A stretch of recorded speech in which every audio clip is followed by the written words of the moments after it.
Quiero decirles, Francisco, muchas gracias por dar la oportunidad al Parlamento ecuatoriano para poner nuestra palabra en este concierto mundial de voces que se han manifestado en esta semana desde distintas partes del mundo por la libertad de Julian Assange.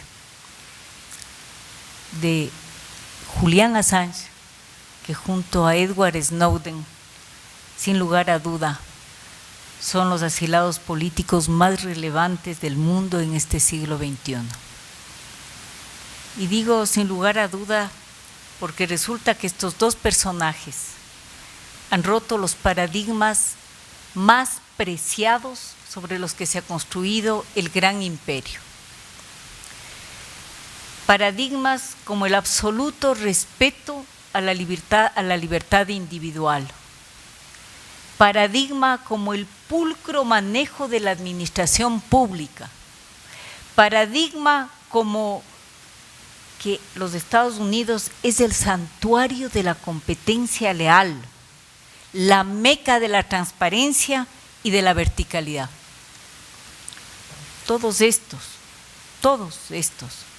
valores que alimentan la fantasía del país, puerto y paladín de la libertad, ventana de oportunidades y modelo de democracia. País, hablo de los Estados Unidos, paladín en la defensa de los derechos humanos y la libertad de expresión, alguacil de todo el mundo. Paradigmas, digo yo, que al romperse dejan al descubierto que el ídolo tiene pies de barro y eso simplemente no se perdona. No se perdona. A estos dos, a Julian Assange y a Edward Snowden, les tenían que perseguir. Y perseguir, obviamente, desde esa doble moral hipócrita en la que también sustenta su imagen los Estados Unidos. Esa moralidad pacata que censura la imagen en la que se deja ver el pezón de una mujer, pero que las aberraciones sexuales de una estrella de cine son ampliamente difundidas porque atraen público o audiencia, y eso obviamente significa réditos económicos. Ese país de las buenas costumbres y los grandes valores. Ese país que nos vendió la imagen de la mamá perfecta, de la que nunca se despeina, de la que espera a sus hijos con galletas recién horneadas y a su esposo de forma impecable, que siempre está sonriente y con una cena que parece de Navidad, pero que es cualquier día ordinario. Ese país que desde la realidad también cada vez nos asombra con un nuevo episodio de locura violenta cuando cualquier niño maltratado decide matar en cualquier sala de cine, en cualquier discoteca, en cualquier escuela. Y claro, es ese país para el que la peor acusación no puede ser otra que un delito, contravención o simplemente acción de carácter sexual. En el caso de Snowden, ese mismo país creyó que era posible estigmatizarlo porque enfrenta un desorden de salud. Déjenme contarles que yo seguí las huellas de Julian Assange y Wikileaks antes del desate de la persecución. Varios meses antes del inicio, había sustentado una ponencia en el plenario de la Asamblea Nacional apoyándome en las imágenes de la masacre y fiesta que se ejecutó desde un helicóptero en Irak. Esa publicación de esas imágenes a mí me dio la pista para saber que detrás de Wikileaks había valentía y había audacia. Y tenía razón. La pista era correcta. Y así lo ratificamos cuando se vino la filtración de documentos. Documentos referidos a correspondencia relacionada con las misiones diplomáticas de los Estados Unidos, que dejaba al descubierto de forma irrefutable la intromisión permanente en los asuntos internos de los estados.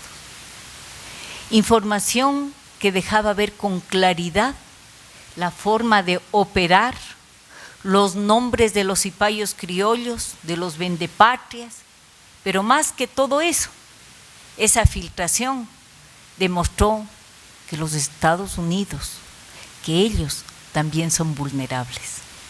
Rompió el paradigma de la seguridad perfecta, les puso al nivel del resto de países y eso no se perdona. Y no perdonaron. En el caso de Julian Assange llegaron las investigaciones preliminares y junto a ellas las declaraciones, por ejemplo, del ex fiscal de Estados Unidos, Eric Holder, con las que confirmaba la existencia de una investigación criminal en los Estados Unidos contra Julian Assange, o los llamados públicos de varias figuras políticas solicitando que Assange sea tratado como terrorista y enjuiciado por espionaje. La estrategia entonces estaba clara. No le quedaba otra salida a Julián que buscar protección. Entre casi 200 embajadas escogió la del Ecuador. Ahí se fue a asilar. Edward Snowden inicialmente también buscó al Ecuador como su primera opción de asilo. Y aquí va la pregunta, ¿por qué buscaron al Ecuador? ¿Por qué el Ecuador? ¿Por qué este país diminuto, casi desconocido? ¿Creen ustedes tal vez que hace 10 años estos personajes conocidos mundialmente hubieran buscado al Ecuador para que les proteja sus derechos humanos? ¿Algún gobierno del pasado le habría brindado protección a Julian Assange? Y es que yo digo, la revolución ciudadana ha revolucionado muchas cosas. Unas más, otras menos, unas mejor que otras, otras no tan bien. Hemos caminado, nos hemos equivocado, el único que no se equivoca es el que no hace nada. Pero una de las cosas que más y mejor hemos revolucionado son las relaciones internacionales. Finalmente, el Ecuador ha podido ejercer su política internacional desde la soberanía, desde la independencia, desde la dignidad. Y el asilo político a Assange no es solo una demostración de soberanía, independencia y dignidad, es además una decisión valiente de la que los ecuatorianos nos sentimos muy orgullosos. Edward Snowden públicamente le escribió en su momento al presidente Correa, le cito textualmente, dice: existen pocos líderes mundiales que arriesgarían estar del lado de los derechos humanos de un individuo frente al gobierno más poderoso del planeta, y la valentía del Ecuador y su pueblo es un ejemplo para el mundo. Absolutamente de acuerdo con Snowden.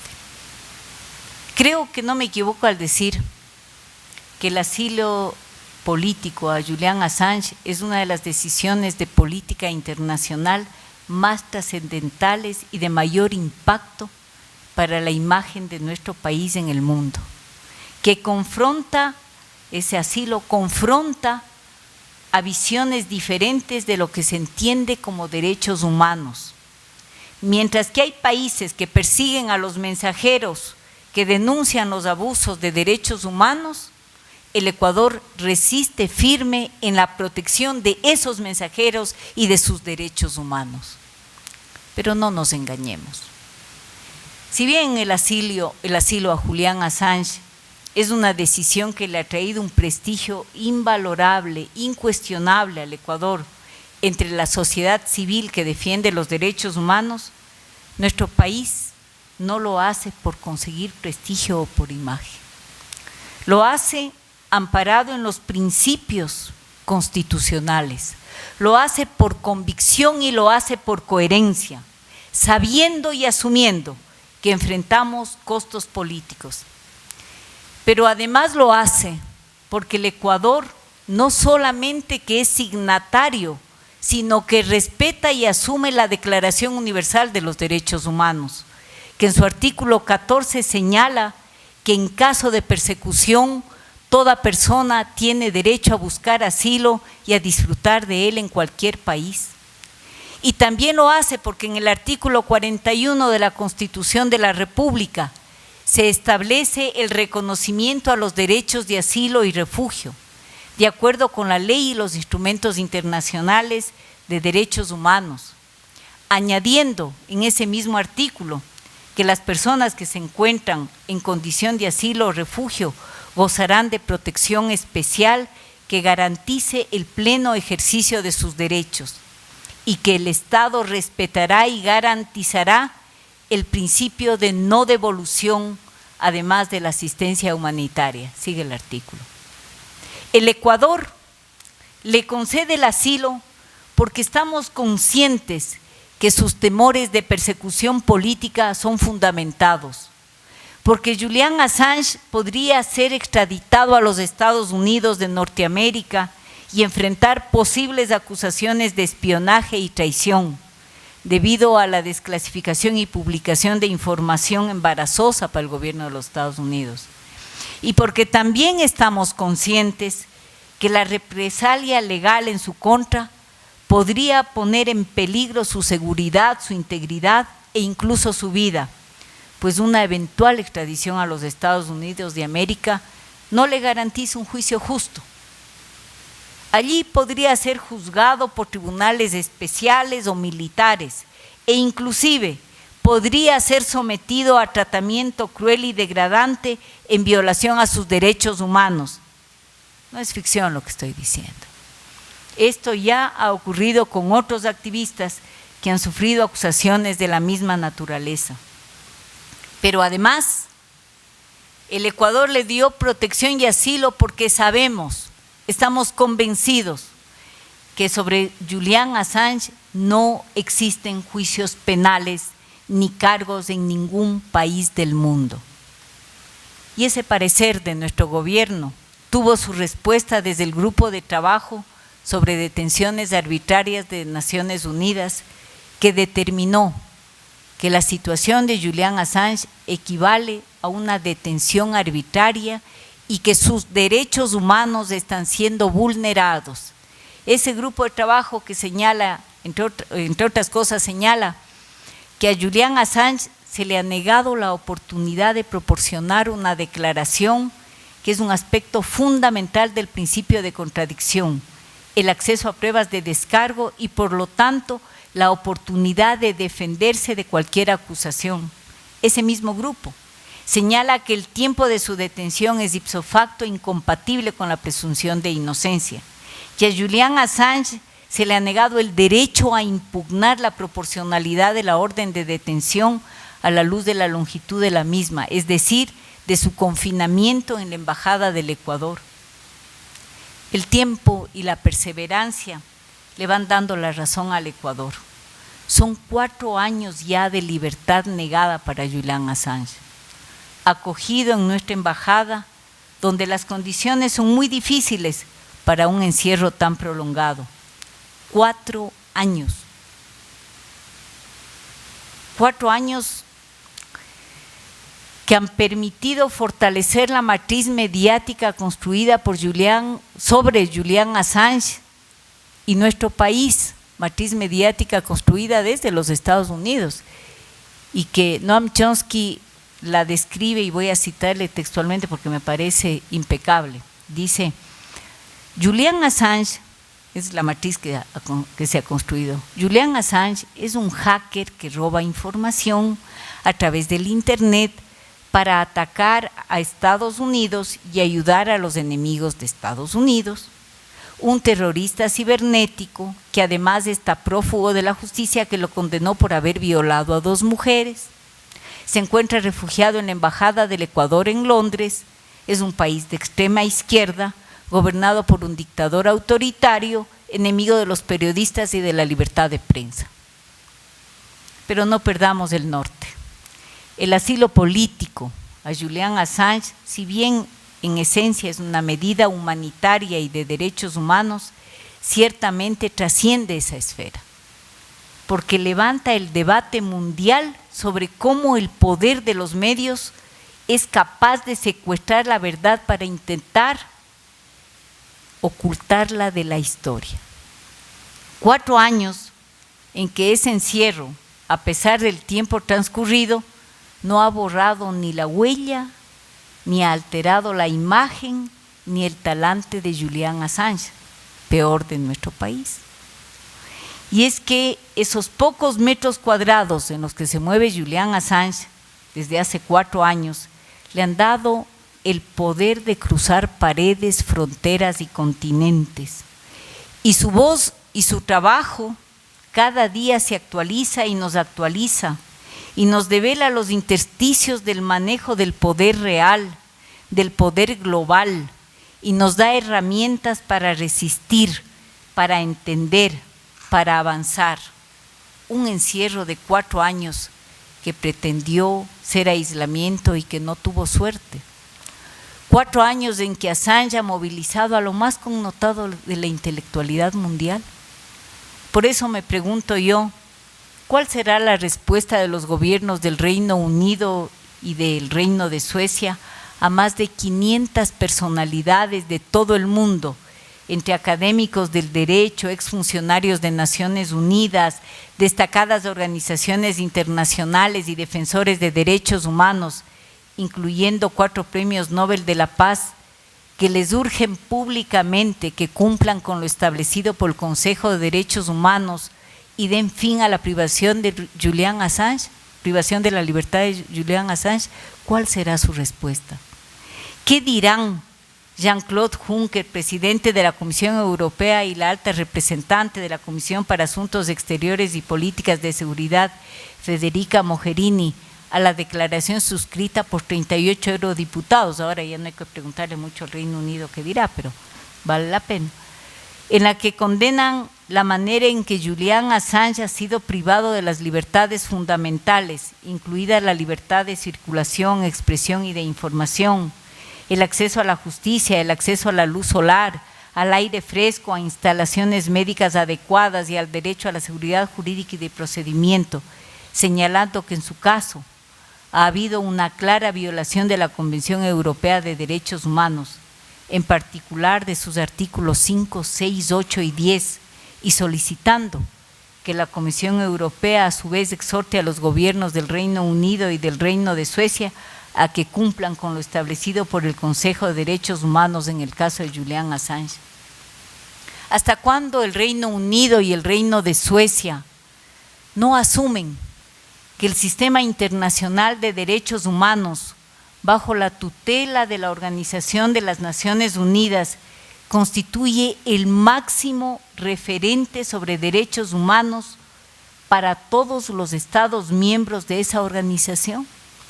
Y en tal virtud, las resoluciones emitidas por sus diferentes organismos, entre ellos el Consejo de Derechos Humanos y su grupo de trabajo sobre detenciones arbitrarias, se constituyen en vinculantes para todos los países miembros del sistema de Naciones Unidas, en la medida, además, que ellos son signatarios de los tratados internacionales que amparan a dichas resoluciones. ¿Hasta cuándo? Esperemos que las respuestas lleguen y que se den cuenta que están impidiendo la libertad de un activista de la comunicación que con su organización ha logrado develar más información de interés público sobre abusos de poder, sobre crímenes de guerra y actos de corrupción que el conjunto de toda la prensa mundial. Ese activista, que ya ha recibido numerosos premios y reconocimientos por su labor periodística y su contribución a la defensa de los derechos humanos. Ese activista que no ha sido juzgado ni sobre el que pesan cargos de ninguna naturaleza en ningún país del mundo, pero que no puede calentarse con el sol. ni puede salir a ver las estrellas y contarle las penas a la luna, ni jugar con su hijo, ni disfrutar del aire libre y de su propia libertad. Ese activista que no puede salir de los pocos metros cuadrados que es el territorio del Ecuador en el Reino Unido, porque existe una orden de extradición a Suecia para interrogarlo por alegaciones de supuesto acoso de carácter sexual, cortina de humo para llevarlo a Estados Unidos en un claro intento de secuestrar la palabra, de secuestrar la verdad, de secuestrar la historia.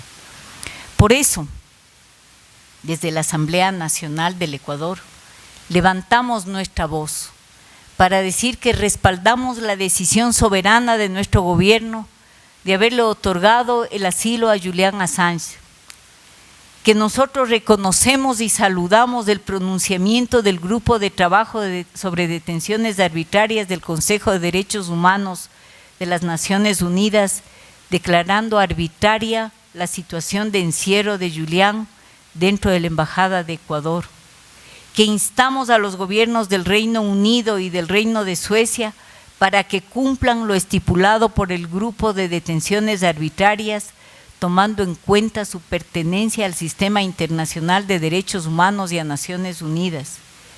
Y les urgimos a respetar el pronunciamiento del Alto Comisionado para Derechos Humanos, señor Zeid Ra'ad al-Hussein. Hasta tanto, lo que nos queda al Ecuador y a Julian Assange es resistir todo lo que fuese, todo lo necesario, buscando entre él y nosotros y todos los hombres y mujeres de buena voluntad del mundo, buscando su libertad.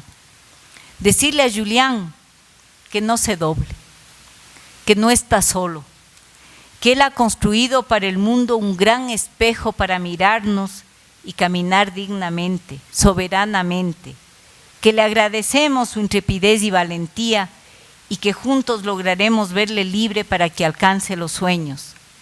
Decirle a Julian que espero sinceramente verlo acá en mi patria, disfrutando de nuestro sol y mirando en libertad al universo para enseñarle a su hijo a mirar para siempre al infinito con esperanza y libertad. Espero verte pronto, Julian. Buenas noches con todas y con todos, compañeras y compañeros. Es para mí siempre un honor, privilegio estar en este auditorio, hablando, compartiendo panel con, por supuesto, con Francisco y María Augusta, que yo creo que son dos de las personas, de las mentes más valiosas con las que contamos para conseguir desentrañar, ¿no?, la complejidad de estos asuntos y sobre todo conseguir una cosa muy importante, que es traducir la importancia de estos temas, el impacto que tienen en nuestras vidas cotidianas, que es probablemente, y me aventuro ya a adelantar, una de las conclusiones de las breves palabras que les voy a dirigir, una de las enseñanzas más importantes del caso de Julian Assange y de la lucha de Julian Assange. Digo que siempre es un privilegio estar aquí, es la segunda vez que hablo desde este auditorio y, bueno, por circunstancias me toca sustituir a la autoridad. Entonces, como aquel jugador que desde el banquillo espera su oportunidad para saltar al césped, yo asumo el compromiso con mucho agrado y les pido disculpas de parte del canciller, lamentablemente por cuestiones de agenda. Hoy tenía gabinete ministerial de estos que tienen pinta de prolongarse hasta altas horas. No ha podido estar aquí con nosotros hoy día. Claro, hablar de Julian Assange, como decía María Augusta, es hablar probablemente de uno de los casos más emblemáticos que nos ha tocado vivir, conducir, acompañar. Algunos de nosotros también, yo me considero desde ese punto de vista un privilegiado también, porque nos toca verlo desde dentro, desde la parte, ¿no?, siempre hablamos un poco en abstracto de lo que es el Estado, lo que es el gobierno. Bueno, nosotros hemos asumido, nos ha tocado, yo como un funcionario más, el acompañar la lucha de Julian Assange. Y desde ese punto de vista, hemos estado fuera, precisamente estuvimos en Londres toda esta semana, conocimos del evento, conocimos de la concurrencia, conocimos del nivel de los participantes. Sabemos que aquí se han discutido de forma muy amplia algunas de las cuestiones, no solamente centradas en el caso, sino aquellas que tocan también a los grandes debates que abre precisamente el caso Julian Assange durante esta semana.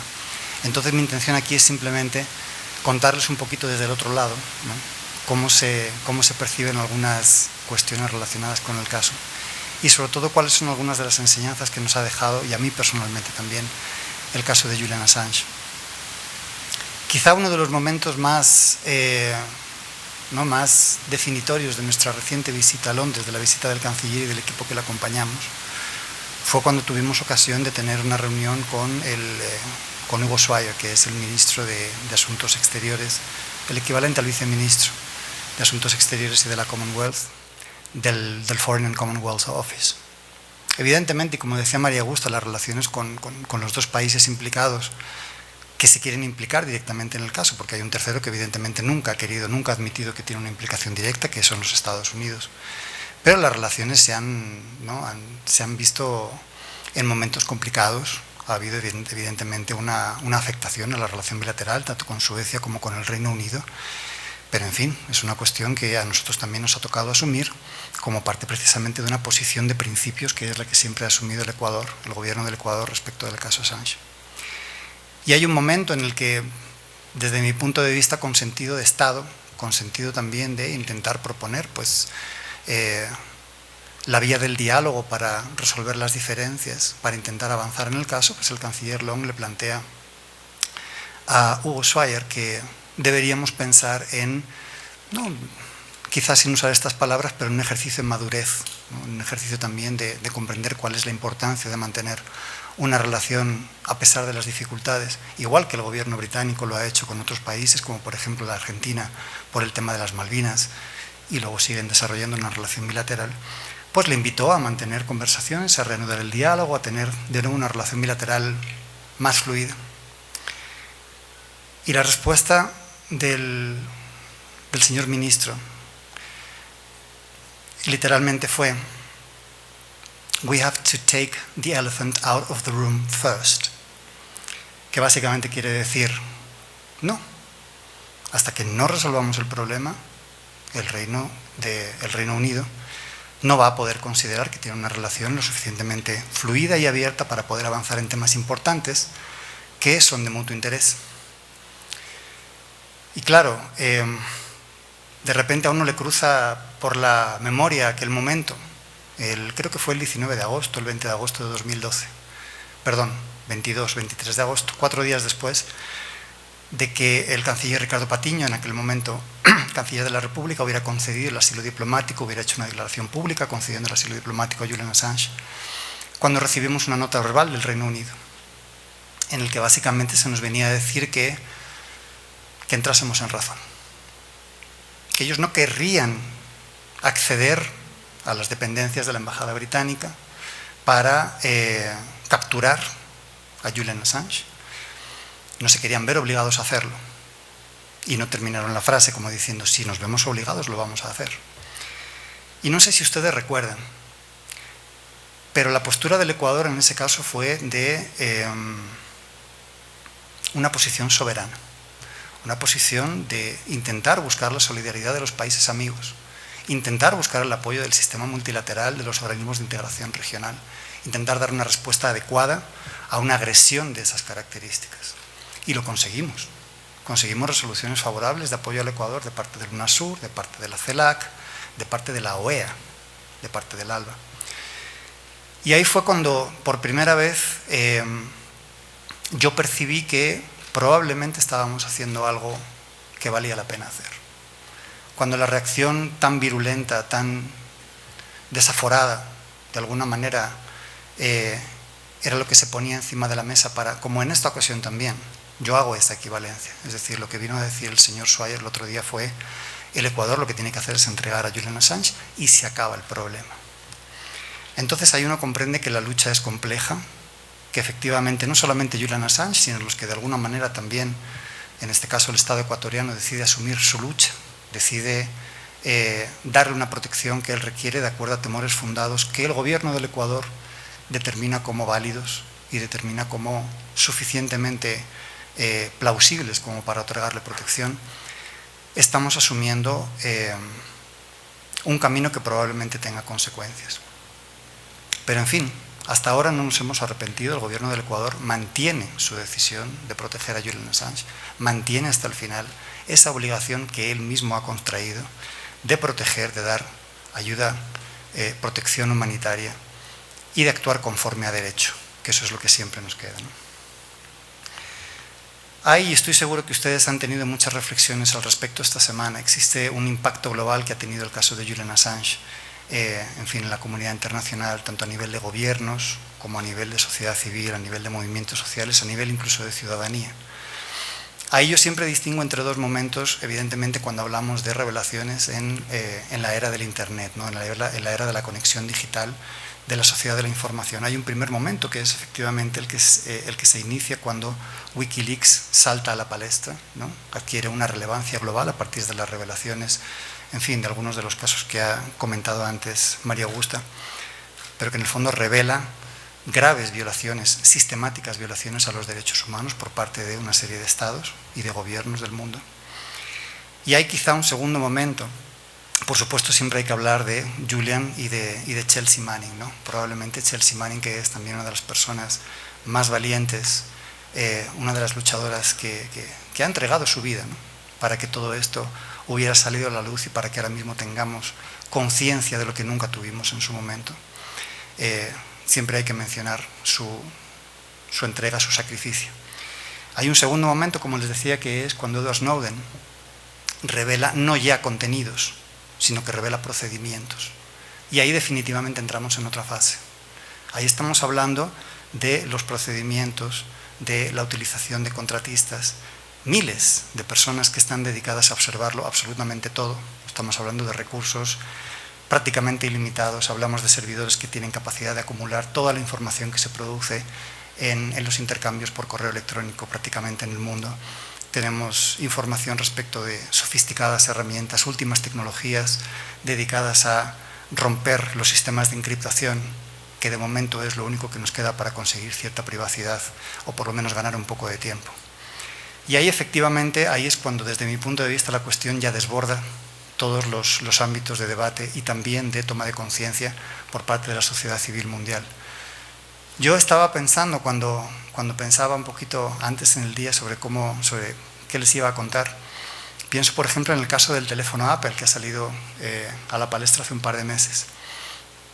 Claro, ahí es un debate muy interesante porque una compañía, y estamos hablando de unas compañías globales que además se ha beneficiado sistemáticamente de una cooperación estrecha con los servicios de inteligencia del gobierno de los Estados Unidos durante muchos años. En un momento determinado dice: ya más no puedo ir. Usted me está pidiendo que yo le dé a usted la llave para desencriptar todos los modelos que yo venda, que yo ponga en el mercado. Ahí se produce una respuesta global, una respuesta de millones de usuarios en Estados Unidos y en el mundo que le hacen saber a Apple: si usted hace eso, yo no le voy a comprar sus productos más. Y eso genera una respuesta por parte de Apple que se niega a colaborar con el FBI, se niega a colaborar con el gobierno estadounidense. Y yo pensaba, ¿no estaríamos conociendo de esto?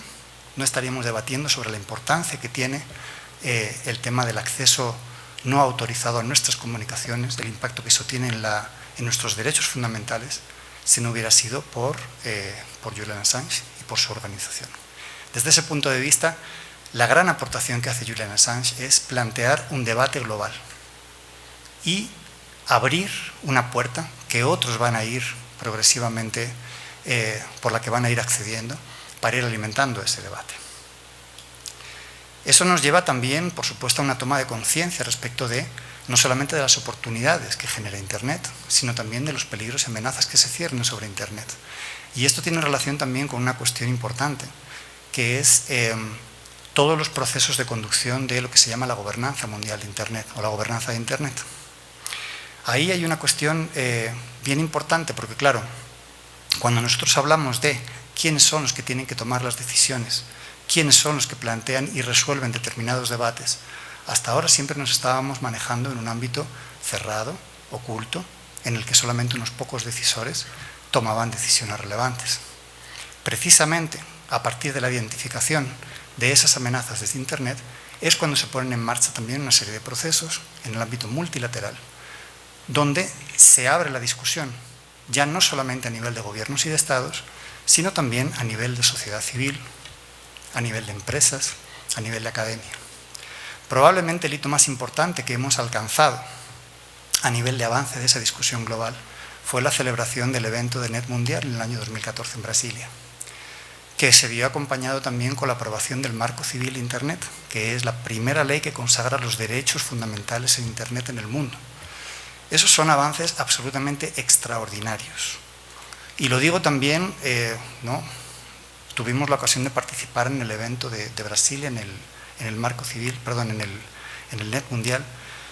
Uno no puede siempre dejar de sentir cierta frustración cuando ve que hay algunos asuntos que no se sabe muy bien cómo, al final acaban fuera de la discusión y por supuesto acaban fuera del texto final que todo el mundo aplaude, ratifica y se lleva a su casa para, en el peor de los casos, ponerlo en un cajón y en el mejor de los casos seguirlo utilizando para seguir construyendo institucionalidad. Pero, por ejemplo, uno de los debates importantes que tuvimos en esa reunión fue la conveniencia de mencionar explícitamente el concepto de ciberguerra.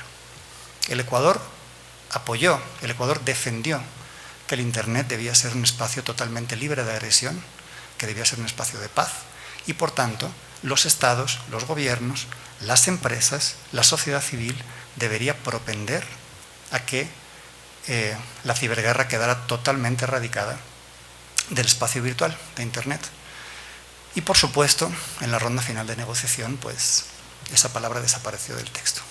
Pero en todo caso, es una cuestión que, desde mi punto de vista y desde el punto de vista del Ecuador, refleja también que es posible incidir en las instituciones, comprendiendo los espacios multilaterales, los espacios de discusión también como instituciones en el sentido de institución viva, es decir, de ámbito que se construye, que se renueva y que progresivamente, a base de ir tratando temas cada vez más amplios, se modifica de alguna manera, ¿no? Yo también he visto en la agenda del evento que ustedes han contado con la participación de Baltasar Garzón, que es el abogado principal del equipo legal de Julian Assange, y estoy seguro de que él les ha dado información valiosa y reflexiones muy válidas también para comprender la complejidad, la extrema complejidad del caso legal o de los casos legales que se ciernen sobre Julian Assange y sobre su organización. Y ahí yo quería hacer una breve reflexión también, porque claro, hasta cierto punto, y esto de nuevo ofreciendo esta visión interna, a veces nos planteamos hasta qué punto es conveniente seguir hablando del caso legal de Julian Assange. Ahí hay dos posibles respuestas, ¿no? Si es beneficioso, si es conveniente hablar sobre el caso legal, sobre todo el caso legal abierto en Suecia, o no es conveniente hablar sobre ese caso legal en particular. Uno tiende a pensar, ya después de haber tratado el tema durante un par de años, que ya no tiene mucho sentido hablar de eso. Y no tiene sentido porque efectivamente uno comienza a percibir que esa ubicación, esa construcción de la... y María Augusta lo ponía en términos, además, o sea, hablando de todos los actores, ¿no? Empezando en Julian Assange, acabando en el presidente Correa, en el Ecuador, es decir, esa construcción del caso y por tanto de la persona también que está sometida, que está puesta bajo sospecha por unos cargos, o en este caso unas acusaciones de mala conducta sexual, en el caso más grave de violación en menor grado, son también parte de esa estrategia de deslegitimación de la figura política de Julian Assange. Y claro, cuando nosotros vemos en el caso legal, yo por ejemplo, y aquí hablo a título personal, no estoy hablando como representante del gobierno en ningún caso, pero yo creo en la inocencia de Julian Assange. Uno revisa lo que ha sido el expediente policial, cómo las mujeres fueron a declarar, cómo hay una serie de comunicaciones en las que se develan que efectivamente las mujeres no estaban, sobre todo una de ellas, no estaba convencida del todo de querer esto, simplemente quería que se hiciera una prueba. Cuando uno descubre que en el fondo lo que está haciendo es hablar sobre el caso que le interesa hablar a los que quieren acusar, a los que quieren desactivar a Julian Assange como un vocero de esta causa, uno empieza a comprender que probablemente ya estamos hablando demasiado del caso legal de Julian Assange. Pero en todo caso es necesario. Y es necesario, y aquí voy a la respuesta positiva, sí es conveniente hablar sobre el caso legal de Julian Assange, porque de alguna manera eso también nos permite comprender cuáles son los procedimientos que se están utilizando para precisamente intentar desactivar a Julian Assange.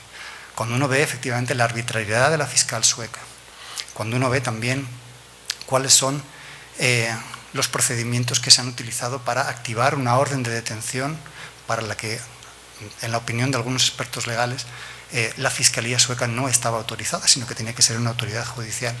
Cuando uno ve además todos los procedimientos que se están poniendo en marcha, los documentos del FBI que se entregan en febrero de este año mismamente, que confirman que efectivamente hay casos legales que se están abriendo, que se siguen desarrollando en Estados Unidos, uno comprende que sí es necesario hablar del caso legal de Julian Assange, precisamente para comprender cómo funciona el procedimiento de desactivación.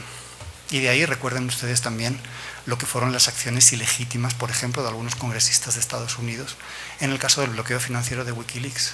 En el plazo de 48 horas, Wikileaks dejó de tener capacidad de recaudar fondos. Y eso no fue una decisión judicial, eso no fue tampoco una decisión pasada por ningún órgano legítimo, fue un abuso de poder que desarrollaron dos personas con nombres y apellidos para intentar cortar el flujo de financiamiento de Wikileaks y, por tanto, desactivar de nuevo a la organización y a Julian Assange. En ese sentido, es conveniente seguir hablando del caso legal y tenemos que seguir aprendiendo de cuáles son los mecanismos que se están desarrollando para deslegitimar la acción de Julian Assange. Quería referirme brevemente también, de nuevo en clave interna, cuáles son algunos de los impactos que está teniendo el caso de Julian Assange, en este caso en la política exterior del Ecuador. Como les decía antes, hay una primera línea que es importante comprender. Como les decía antes, las instituciones multilaterales no son monolíticas, no son, actos sacramentados en un papel, ¿no?, que todo el mundo tiene que acatar, que todo el mundo tiene que respetar y de los que hay una interpretación unívoca. El caso Julian Assange al Ecuador le está demostrando que es posible incidir positivamente en las instancias multilaterales, que es posible construir nueva institucionalidad a partir de nuevas interpretaciones y sobre todo a partir de una acción proactiva, positiva, por intentar incidir en esas instituciones. Hay una relación de esta agenda, de la agenda de Julian Assange en determinados ámbitos multilaterales, con otras iniciativas que está tomando también el Ecuador en distintos ámbitos. Por ejemplo, me quiero referir brevemente a la iniciativa que se está desarrollando en Ginebra, en el ámbito del Consejo de Derechos Humanos, para crear un instrumento jurídicamente vinculante para proteger a las personas de abusos de derechos humanos por parte de las compañías transnacionales. Y esto es un punto muy importante porque cuando el Ecuador dice que es uno de los principales países, es decir, uno de los países más comprometidos con el cumplimiento de los derechos humanos, con su promoción y protección de los derechos humanos, porque ha ratificado todos los instrumentos interamericanos de derechos humanos y 10 instrumentos internacionales a nivel global de protección de derechos humanos, lo que el Ecuador está diciendo es que es un país comprometido, que es un país con el que está dispuesto a rendir cuentas también por todo lo que él hace, no solamente en términos de protección y promoción de derechos humanos, sino también en el caso de que existan vulneraciones de derechos humanos a sus nacionales o a las personas que vivan en el país. Claro, este no es un principio generalmente adoptado. En particular, hay países como el Reino Unido, como Estados Unidos, otros casos en los que ellos deciden no ratificar determinadas convenciones. Y de alguna manera ellos dicen, yo no he ratificado, yo no me he comprometido a esto, yo me puedo eximir del cumplimiento de lo que dispone este pacto, este convenio, esta convención, etc. Lo que el Ecuador está planteando es que no se puede ser un miembro de pleno derecho del sistema internacional si un país no se compromete con los instrumentos de derechos humanos, con los instrumentos en general, es decir, todo lo que coadyuve a generar un ámbito global, ¿no?, un mundo libre de amenazas, libre, por ejemplo, de armas nucleares, de armas de destrucción masiva, pero en el caso de los derechos humanos es perentorio porque además los derechos humanos son de protección universal, están sometidos al principio erga omnes y eso lo tienen que acatar todos los estados.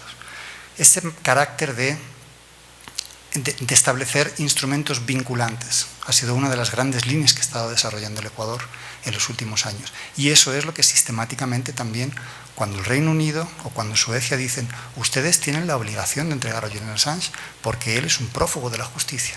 Nosotros decimos, el Ecuador tiene la obligación de proteger a Julian Assange porque él está asilado y goza de la protección por una cuestión de derechos humanos de parte del Estado y del gobierno del Ecuador. Por otro lado, y eso me lleva también a reflexionar respecto de lo que son las obligaciones de los Estados. En este caso en particular, cuando hablamos de la obligación de un país de proteger, como es el caso del Ecuador, existe también, por ejemplo, del caso de Gran Bretaña, del Reino Unido. Ellos dicen, nosotros tenemos una orden de detención, nosotros tenemos que cumplir la legalidad y esa legalidad es a la que nos tenemos que subsumir. De nuevo, el Ecuador lo que plantea es, tenemos que generar un sistema de protección de derechos humanos que vincule a todos los Estados y que les obligue efectivamente a proteger a las personas perseguidas, como es el caso de Julian Assange.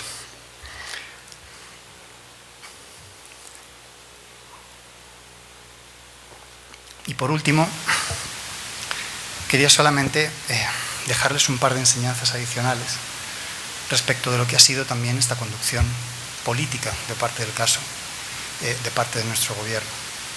En primer lugar, y quizá la más importante, es que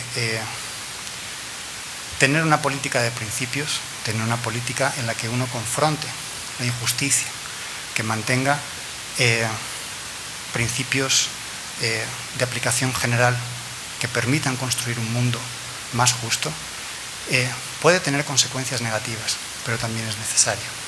El Ecuador ha recibido incontables muestras de solidaridad, ha recibido y seguirá recibiendo muestras de apoyo internacional, y no solamente de otros estados o gobiernos, sino también de la sociedad civil internacional, porque este es un caso, como otros que estamos desarrollando, en el que efectivamente estamos haciendo un aporte relevante a construir un mundo mejor. Hay una de las personas que están ocupadas del caso que dice, el derecho es, tenemos que creer en el derecho es lo único que tenemos. Y ciertamente es difícil imaginar un mundo en el que, a base de el diálogo, de una posición de principios, de no ceder ante las amenazas, de no ceder ante el chantaje y de defender siempre que hay una salida a través de la utilización y de la aplicación del derecho, podemos llegar a defender las libertades de todos y los derechos de las personas perseguidas. Hay una cuestión muy importante también, y es que uno no puede abstraerse tampoco a esa pequeña dictadura de los tiempos políticos. Nosotros ahora mismo estamos en una situación en el Ecuador en el que estamos culminando un ciclo político en el sentido electoral, es decir, de aquí a unos meses va a haber elecciones, vendrá seguramente un nuevo gobierno del signo del gobierno que está ahora mismo a cargo del gobierno en Ecuador o de otro signo político, pero yo creo que hay un mensaje muy importante que tenemos que dejar. La obligación que tiene el Estado del Ecuador con la libertad, con la vida, con la seguridad de Julian Assange, tiene que trascender el color político de los gobiernos. Ese mensaje tiene que quedar claro para cualquier gobierno que venga.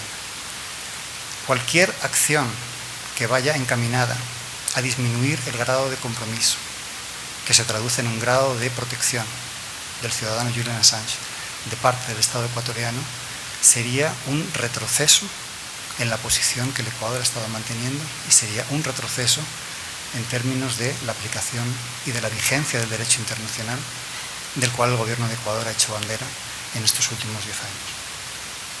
Y por último, muchas gracias. Hay una enseñanza que también es importante, quizá la más importante de todas, ¿no? Que es que en el fragor de la lucha, en el medio de la batalla, sobre todo cuando uno está asediado, prácticamente, ¿no?, en las condiciones durísimas que tiene que afrontar Julian, como decía antes María Augusta también, sin luz, sin posibilidad de salir al exterior, sin posibilidad prácticamente de moverse de una habitación de unas dimensiones extremadamente reducidas, persiste la esperanza y persiste la alegría y persiste el afán de lucha. Y para mí hay un momento, y quería dejarlo solamente con esa imagen, ¿no?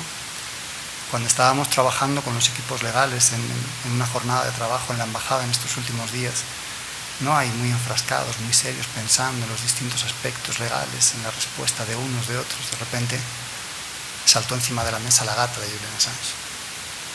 Y de repente todos sentimos, yo lo pude ver en las caras de los compañeros, ¿no? O sea, aquí hay esperanza, vamos a ganar. Él va a conseguir salir, vamos a ganar este caso. Así que simplemente quería apelar de nuevo al compromiso de todas y todos los que estamos aquí, a la solidaridad irrestricta, a continuar dando visibilidad a este caso, a continuar debatiendo, a continuar alimentando esta toma de conciencia global que es tan importante para nosotros y a continuar apoyando a Julian Assange. Muchas gracias. Toda vida social implica rituales. Dice Regis Debray que sin ellos y sin el protocolo no es posible ningún acto público, pero también afirma que todo protocolo está para ser transgredido. A mí me gustaría en estos momentos transgredir el protocolo. Hubiéramos cerrado con las lindas palabras de María Augusta, pero me toca cerrar y simplemente voy a aprovechar muy brevemente, y no es una amenaza de académico que anuncia ser breve para dar un largo discurso perorata, sí simplemente agradecer en primer lugar a todos los convidados internacionales esta semana intensa de debates, de conferencias magistrales, de talleres, de lanzamientos de libros, de participación y diálogo.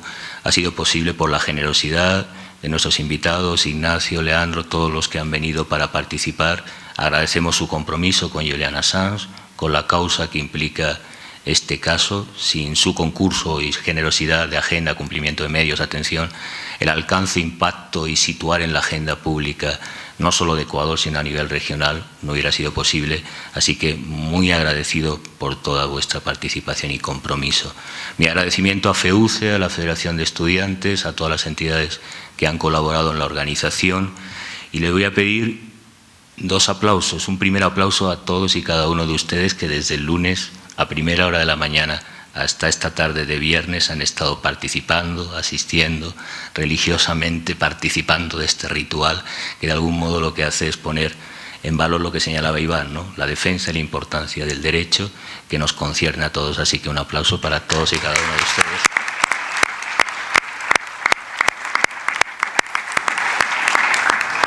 Y les voy a pedir un aplauso muy efusivo. Evidentemente, sin los convidados internacionales esto no hubiera sido posible. La calidad de los debates y de agenda que nos llevamos por delante para seguir trabajando, y yo creo que hay que seguir trabajando como lo está haciendo la Cancillería, todos los ciudadanos, todo el mundo en ese movimiento de opinión pública internacional, de sociedad civil, de movimientos sociales. Pero les pido un aplauso a todos y cada uno de los miembros de la familia CIESPAL, de los trabajadores, del personal que desde primera hora de la mañana, en algunos casos desde la madrugada, de las 4 o 5 de la mañana, han estado trabajando en la organización, atendiéndoles, haciendo posible que todo funcione perfectamente. Tengo, por fortuna, el mejor personal de organismo internacional en Ecuador y creo que se merecen un fuerte aplauso.